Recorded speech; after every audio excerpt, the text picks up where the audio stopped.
I'm Sarah Holton, the Dean of Students at Concordia University, and sometimes we get emails from students or have electronic communication with students that we find crossing the line into disrespectful, rude, inappropriate.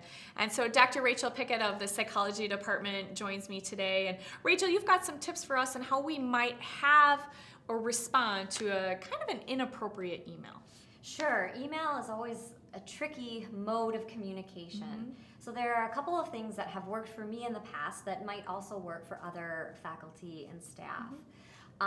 First, I think it's always a good idea to step back and take a break. Walk away from your computer or come back to the email at a later point in the day or even days later to cool down and to gain a fresh perspective while emotions have decreased.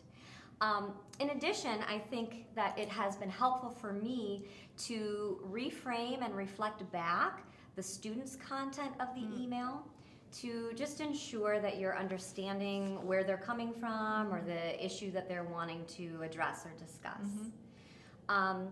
In addition to reframing the student's own words, trying to use kind of softer, more gentle language and taking the assumption or the perspective that the student has the best intentions at heart through this email. So in addition, I like to end on a positive note. So complimenting the student on their courage to bring up the issue or thanking them for addressing the issue with me directly and personally first. And then finally and lastly, leaving the conversation open and perhaps encouraging the student to meet and talk face to face where we have a little bit more context to the conversation.